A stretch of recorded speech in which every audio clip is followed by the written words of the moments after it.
Well, ladies and gentlemen, welcome to another episode of AutoCentral, South Africa's #1 motoring podcast. My name is George Mienie, and as usual, joined by none other than Wandile Sishi. How's it, Wandi?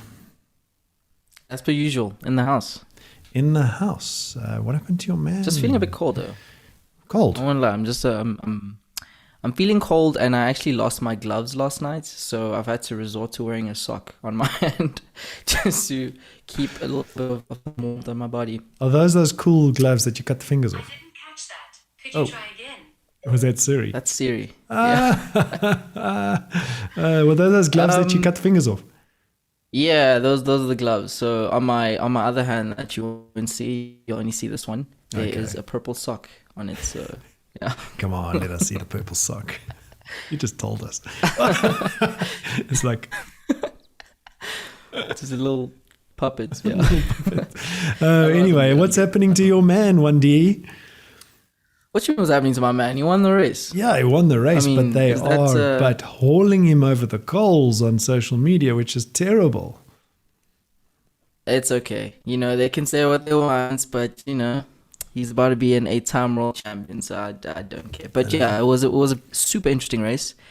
And it's kind of sad that it happened the way it did, but that's racing for you. Yep, that's racing for you. So he's not quite past... No. He's not quite leading the championship yet. So, 8 times is a little bit of a stretch at the moment, if I must say so myself. Anyway, we're not here to talk about Formula One or Hamilton's winnings or losings. We're here to talk about all things cars. And today we are calling this episode the off-road episode. And we'll unpack off-roading, what off-roading is and what equipment you need in order to better off-road, I suppose. And then next, Chad Lückhoff joins us in the studio, virtually, I suppose, to review the 2021 Land Rover Defender 90, sticking with four-wheel drives and SUVs. And then lastly, we, as usual, will answer some of your AutoTrader, Ask AutoTrader questions, and we'll try and address some of those. So firstly, where can everybody find the show, Wandi? So you can find the show every single Monday on cliffcentral.com at 9 a.m. for the audio live feed. But if you want to see our faces and some of the cool content that we have in the studio when we are in studio, you can also just view the show on the AutoTrader SA YouTube channel. And then if you just want to listen to it at your convenience, you can also find us on basically any sort of streaming service such as Spotify or iTunes Music. And if you're watching the feed, please just give us your comments, subscribe, tell us what you guys think. Exactly. Smash the like button. Please subscribe to this podcast and definitely let us know what you think. So let's get right into it. The off-road episode. Can all SUVs and 4x4s off-road? Question mark. What do you think, Wandi? To answer that question, I think it depends. That's such an MBA answer. It depends. Yeah, it depends. So the only off-roading I've done is in a 2x4. And it was very, very minimal sort of off-roading. And I did get stuck once. So I think it depends. It completely depends on the vehicle that you have and the sort of wheel configuration that it has. So is it 4-wheel drive, 2x4, or no-wheel drive? Isn't it 4x2 and not 2x4? Do you know what a 2x4 is? I'm guessing no. A 2x4 is a piece of wood that is 2 inches by... No, I'm serious. It's 2 inches by 4 inches. Let's Google it quickly. A 2x4. A 2x4. What does a 2x4 mean? It measures 2 inches by 4 inches. The length of sawn wood of a cross section 2 inches by 4 inches. Most often employed in structural framing and lumber. So that's it. Yeah, no, I wasn't talking about the wood. I was talking about like carpet bigger stuff. Yes. Right. So people, we're not talking about how to build a roof. We are talking about 4x4s and 4x2s. Sorry, Wandi, 2x4. I'm going to remember that, 2x4. So you're saying it all depends? I think it all depends. As far as I know, and from my own personal experience, I think it depends on what level of off-roading you'll be doing. Okay. So it doesn't depend on the vehicle. It depends on the off-roading you want to do. So, I think I have a general kind of statement around what works and what doesn't work in those broad categories, but I'm going to wait till the end to give my opinion, if you don't mind. Yeah. So Definitely. automakers... Yeah, no, I'm going to ask you again. Don't forget, automakers love to tout their vehicles and their off-road capabilities. I don't know if you've seen, adverts where crossover vehicles are climbing mountains and often claiming that the newest vehicle is the most capable one yet. Sounds like an iPhone ad.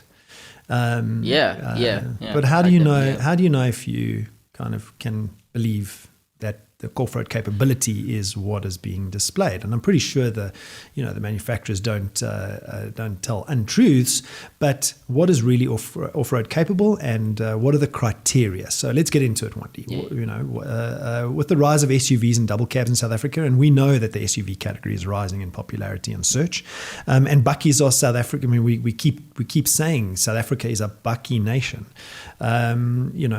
Unlike two-wheel drive vehicles driven from front and rear wheels, front or rear wheels, should I say, just to kind of put the definition down, in an all or four-wheel drive vehicle, power is directed to all four wheels. Okay, many people choose cars with all-wheel drive (AWD) traction for safety reasons, while adventure seekers are for four-wheel drive (4WD) vehicles so that they can head off-road. I think that's kind of that's kind of where people get mistaken. I don't think an all-wheel drive car is a four-wheel drive car. And I think a lot of consumers think that the all-wheel drive car has the same capabilities as the four-wheel drive counterparts. Not necessarily. So what's the difference? So the big difference is an all-wheel drive car describes a four-wheel drive system that's maximized for traction. So it doesn't necessarily drive all four wheels, but the other two wheels can switch on whenever the car starts slipping. So that kind of defines what an all-wheel drive car is. Okay, so it directs traction to the car, to the wheel that has the most slippage. Correct. Okay.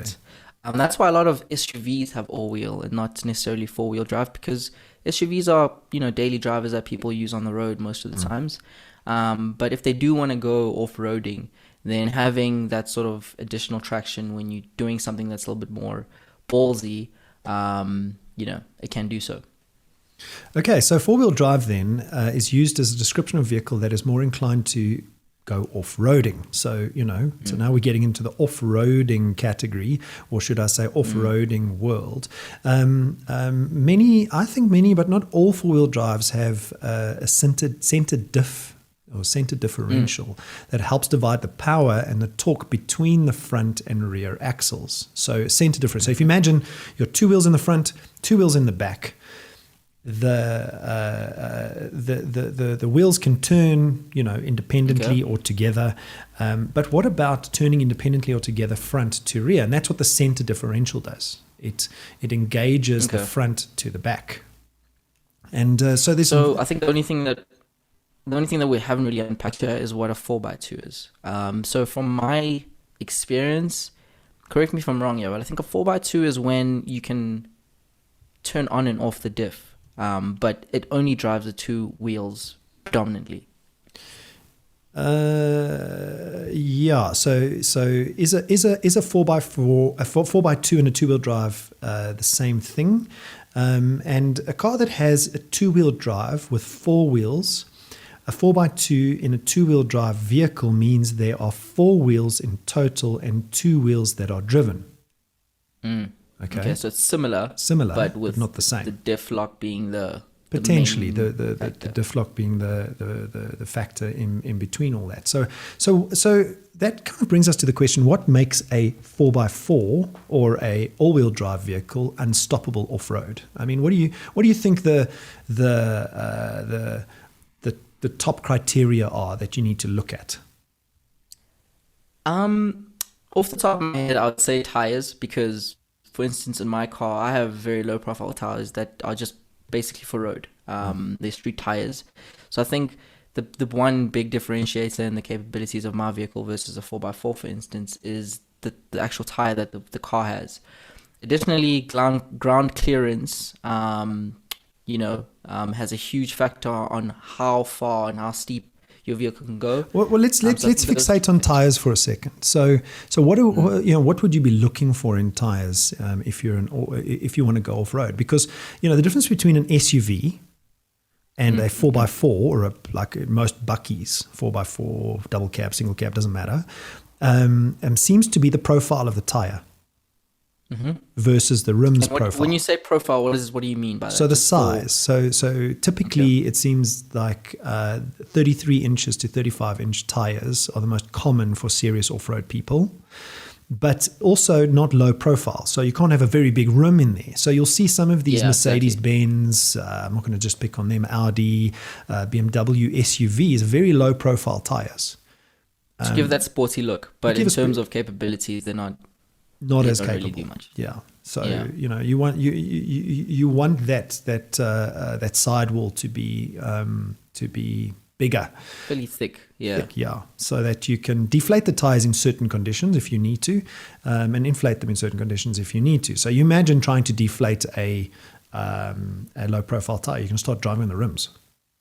Exactly. That's exactly what happened to me. I can't deflate my tires at all. They always have to stay at the OEM approved size or pressure rather, or else I'm just going to be skidding. Well, I suppose then tires are one major reason why an SUV is less capable than a traditional bucky 4x4. Okay, what else is there in this list of things we need to consider for an unstoppable 4x4?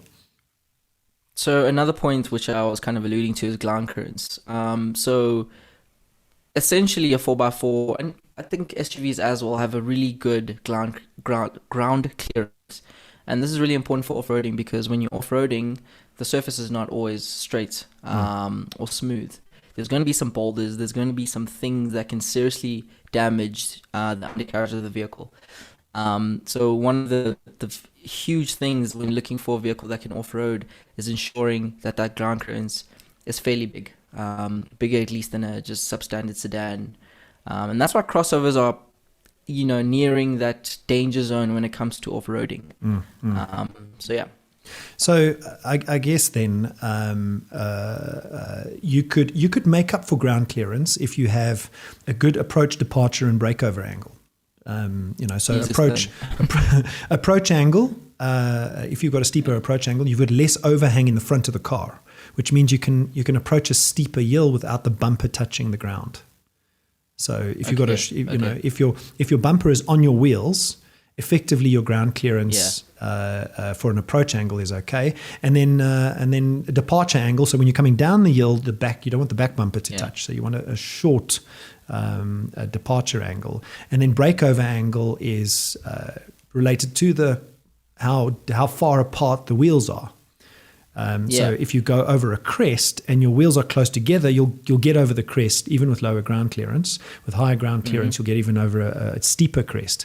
So the breakover angle, the departure, which is the back, and then the approach angle, as if you've got all four, departure, approach, and breakover, and ground clearance, you've effectively got the perfect 4x4. And you have a super off-roading. And again, I think a great example. SUVs don't fit this bill. Yeah. Another example is limos. You've seen those giant Hummer limos, which have terrible breakover angle. Bad breakover angle. Far apart. And they just can't offer it. so you can be gangster style, but you ain't gonna have a very good breakover angle. Exactly. So so let's talk about locking differentials. So some 4-wheel drive vehicles, most SUVs, don't have the ability to change the settings. I know that some Land Rovers do, where you can put it into, you can lock the diff from the inside, you can change low range to high range. But a lot of SUVs, especially the softer SUVs, don't have the ability to lock differentials automatically. And I think that makes it a less capable 4-wheel drive vehicle. I think that's led to a lot of companies such as BMW with their X-Drive system and Audi with their Quattro system kind of addressing that. Because, it has ground clearance. So you think, hey, I can off-road, but that's not the case. You still need traction, and a diff that can lock is a huge advantage to some of the vehicles that just can't lock the disc, because then they'll just start sliding. Exactly. So, we were talking about low range and high range, which gives you then low end torque. So the ability to have a lot of torque at low speeds, which is the low range and the high range setting, and many SUVs. Probably most of them, as a matter of fact, don't have low and high range. So they're not really 4x4 capable off-road. They're softer 4x4s. They can go on a dirt road. And that's fine. And probably most, even people with serious 4x4s hardly take them off-road properly anyway, let's be honest. Let's be honest, yeah. No, that's true.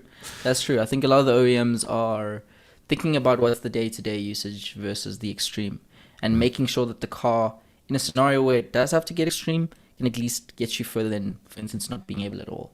And I think that's fair. That's fair for the OEMs to sort of do that and give us some capabilities. Yes. Versus specific off-roading 4x4s. So let's talk about one last thing, and then we'll get our expert journalist Chad Lückhoff in here to review the 2021 Land Rover Defender 90, and that is independent suspension versus solid axles. Now, people don't like solid axles, especially leaf springs on the back of buckies, and that's because the ride is a little bit harder, bumpier, all that stuff. But solid axles are actually more 4x4 capable than independent suspensions, and the reason is because independent suspensions, a solid axle will have a solid tube between the back wheels that the gears and the half shafts run through, which then protects those gears and half shafts.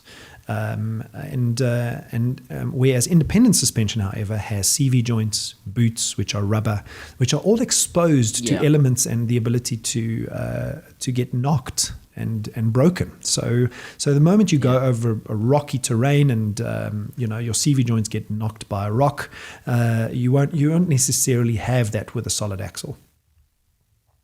Okay.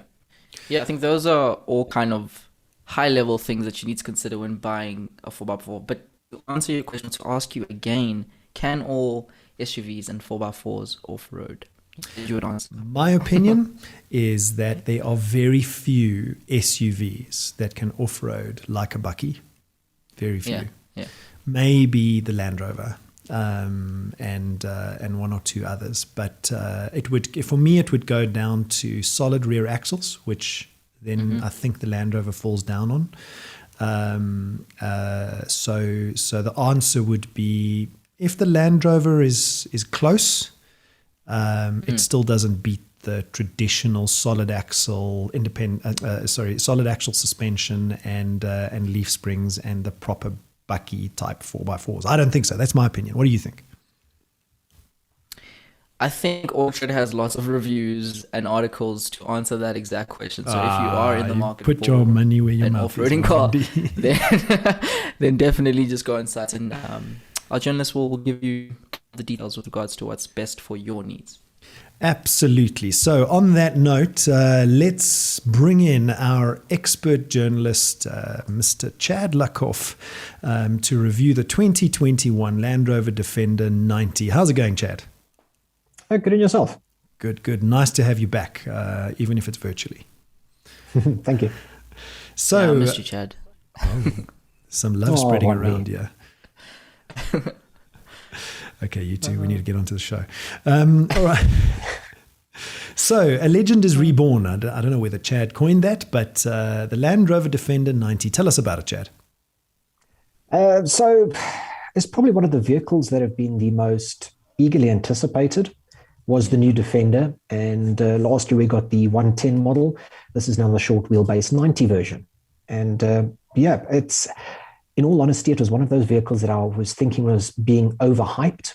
I could understand both sides of it, because there were two camps, decidedly two camps. There were those that were diehard Series 2, Series 3 Land Rover and original Defender fans, and then there were those that were, and those guys just were hating the idea of a new Defender not being the old Defender. Did they think it was soft? I mean, like, is that the major reason? Is because it's not as, like, it's much more fancy now. Yeah, they thought it was going to be a lot softer. And And I understand their points because there's a lot of electronics in the new Defender, both the 110 and the 90. Whereas with the old Defender, there was very little. The only electrical items in there was maybe your fuel injection, if you had a fuel injection model, and your lights, and maybe central locking, maybe. So there was a lot less to go wrong. That begs the question, though: are cars getting softer, or are they getting softer but better in terms of what people are asking them to do? They are getting softer. They're getting a lot softer. They are becoming more digital every step of the way. And each day that we go on, and this is a story for another show, they move further away from the analog driving experience. I like that. Something as simple as fly-by-wire, electronic power steering, that's all. You having the engine note plumbed into the cabin artificially being played through the speakers. If that doesn't tell you that this is a PlayStation generation of motoring, I don't know what will. PlayStation generation of motoring. Better. Wandie, we have to review the 2021 Land Rover Defender 90, and I know Chad just said himself this is a discussion for another day. So let's note that down and definitely have the debate. Maybe we can get Chad on for the whole show and just debate the cars getting softer issue. But right now, Chad, the Land Rover Defender 90, it sounds to me like you have had a pleasant experience versus maybe what you thought about it before you drove it. Absolutely. So, like I said, there were the two camps. There was the camps that were the diehards, and then there were the ones that were like really keen to see what they were going to do new. I was neither of those, but I was just thinking that it was being overhyped. And I didn't like the fact that it was being overhyped. Oh, Defender this, Defender that, Defender this, Defender that. So naturally, it sort of gets my hackles up when there's too much hype around the car. It's just part of me. I want to experience the car first, and I don't want to work with a preconceived notion that comes from the internet. You don't want to be influenced. Yeah. No, I don't want to be influenced. Yeah. I want to, and often when I'll test drive these vehicles, I'll drive it for a few days before I look at the price tag as well. And that, because I'll drive it and I'll sit there and I'll say, what would I be prepared to pay for this experience? And then I can tell whether the vehicle is overpriced or underpriced, whether it's value for money or it's just, being ridiculous. And I approached the Defender trying to push against that public popularity contest that was happening. Yeah, and the hype.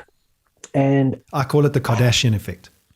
Yeah, absolutely. And I think it's largely that. It's just, it's media at its finest and media influence at its finest. And I tried to push against that. And I must say, 2-3 minutes after driving it registered with me and I said, this is something special. This actually is something special. And the more time I spent with it, the more I fell in love with it. And I haven't said that about many vehicles. I think I said that about like the A35 sedan. I became really enamored with the vehicle. And after a while, I was sad to see it go. And it's been very much the same with the Defender 90. I said it more than once. I want one. Okay. What's the difference between the Defender 90 and the 110? So traditionally, that was a measurement in inches of the wheelbase. So the front axle to the back axle. The 110 was 110 inches, whereas the 90 was 20 inches shorter at 90 inches. So essentially, it's 5-door versus 3-door. So the Defender 90 is a 3-door short wheelbase version. Is it 90 versus 110 now, or is that just what they've called it? That's just what they're calling it. I do believe it has changed. Okay. How does that impact the off-roading capabilities? Because when you think Defender, you think it can, off-road, go anywhere. You're thinking of, Livingston and I'm forgetting his name now. It escapes me. It's on the tip of my tongue. But also the Land Rover's ambassador who just circumnavigated and traveling through Africa. Yeah. So it affects it in terms of brake over angle. The longer a wheelbase, it's greater the angle, but less aggressive the crest that you can traverse. You got to think of it if you had to go over a hill with a shopping trolley, not a problem. But if you had to do that with a bus, it's going to get stuck and hung up on the middle. So the 90 in that instance is a little more capable. It's also, there's less articulation when you start climbing.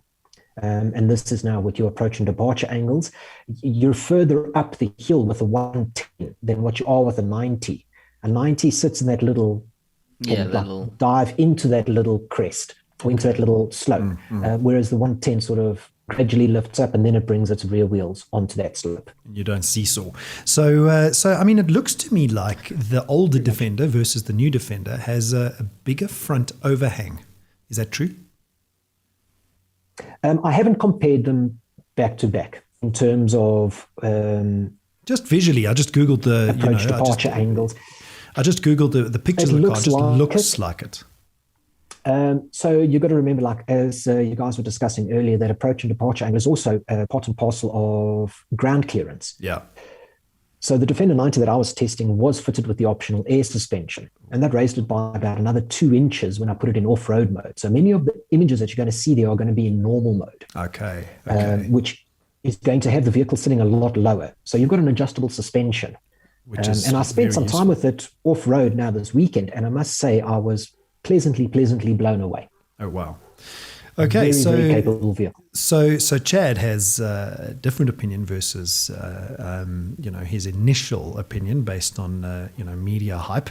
So Chad, then what does this vehicle go for, and is it worth it? Oh, George, what is any vehicle worth? It's worth whatever anybody is prepared to pay for it. True. Yes, it's. I was recorded as saying that this is a Suzuki Jimny for those that have got more than Suzuki Jimny money. Aha.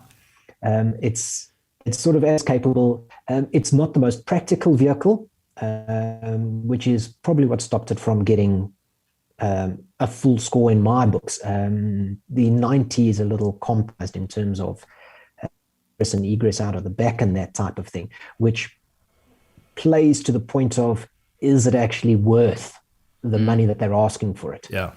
So in general, the model that I was testing was just over 1.4 million rand. The SE version, 1 or 2 little spec changes, comes in just under 1.4 million rand. But that's the ballpark that you're looking at there.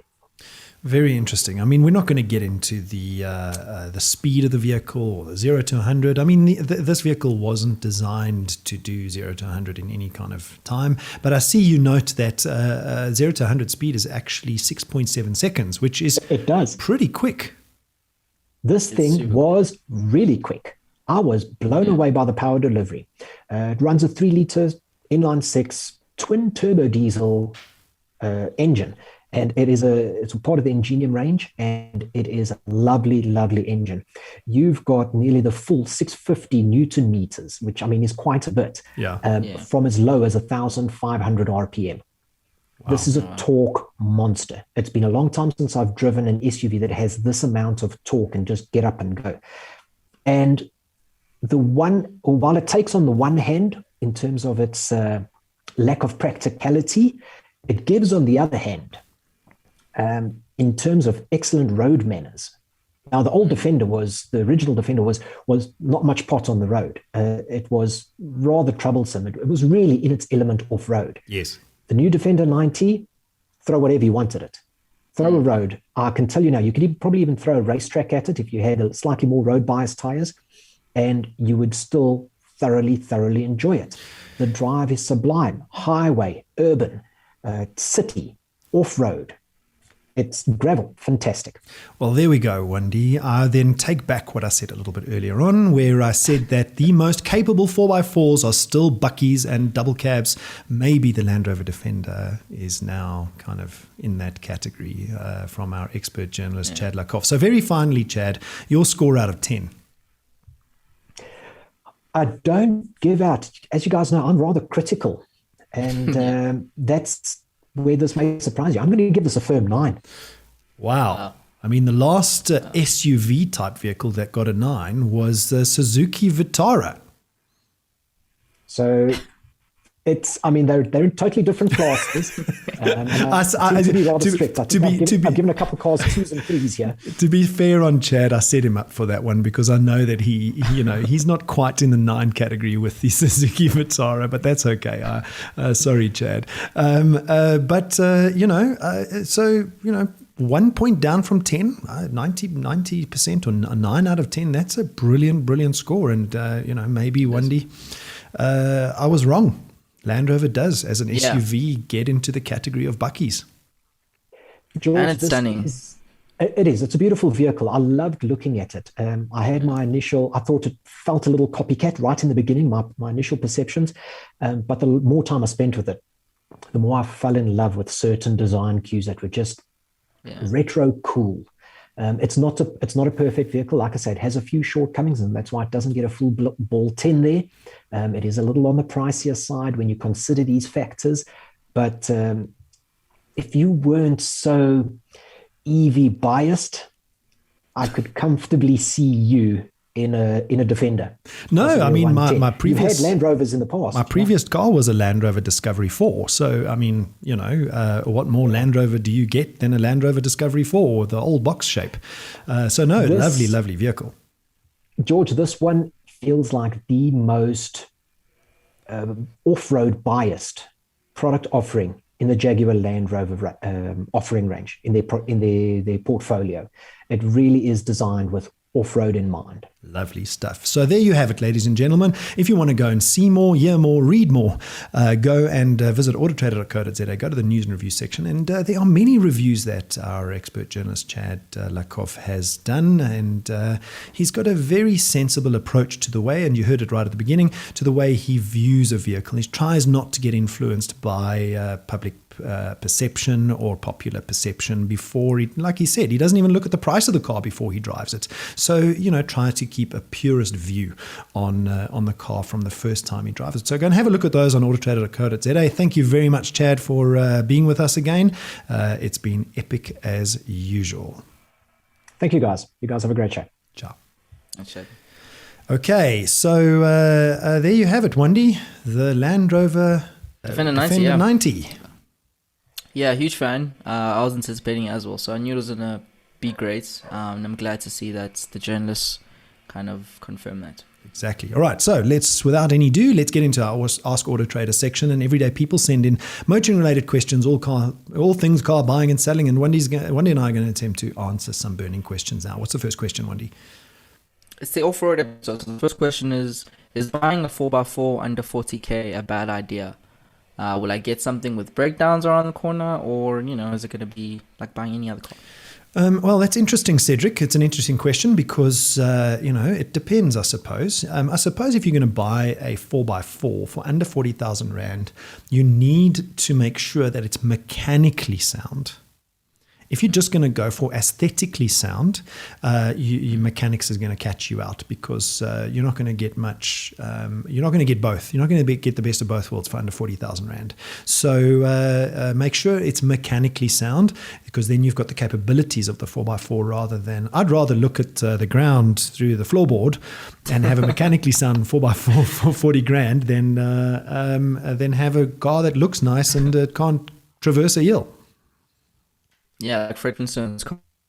I mean, that thing, your feet went through the floor, but hey, that thing went. Okay, Wandie, next question. Next question comes from Flower Power, who's asked, on the road fees, is it possible to have on the road fees included in the car finance? Okay, so Wandie's connection is getting a bit sketchy there, so I'm going to repeat the question. On the road fees, is it possible to have the on the road fees included in the car finance? And the short answer is no. Unfortunately, there was recently a court case that decided this topic, and we will post that court case for you. If you want to go to news and advice and / on the road fees. What does it really mean? And you will find the reference to that court case. And go and have a look at it, but you can't do it, unfortunately. Third question, Wandie. Last question is, hopefully my connection's fine now. What is the best used 4x4 under 350k money can buy? I'm looking for either a double cab or an SUV. Well, yes, got you loud and clear there, 1D. So, Sicolution, a very, very unique name. Quite nice, actually. What is the best 4x4 under 350,000 Rand? Well, there's plenty. Enticing 4x4s on AutoTrader.co.za. Go and have a look, and go back to the beginning of the show, go and have a listen again, and see what is necessary in a capable 4x4. And you might want to go for the Jeep Wrangler, which is an off-road beast, right the way through to the Toyota. But do not forget the Jimny. The Jimny is a very capable, cost-effective 4x4, and as Chad pointed out just now, is probably people with not Land Rover money fits into the category of maybe a second-hand Jimny. Go for a second-hand Jimny because it's a very good all-rounder. And then consider the Mitsubishi Pajero. It's a big body, it's nice and big inside, and very 4x4 capable is the Mitsubishi Pajero. Awesome. That's all I have for you today. Awesome stuff. Yeah. Well, ladies and gentlemen, that's been an epic show, and I'm George Mienie, and as usual, joined by Wandile Sishi. We will see you next time, and Hamilton still won't be leading.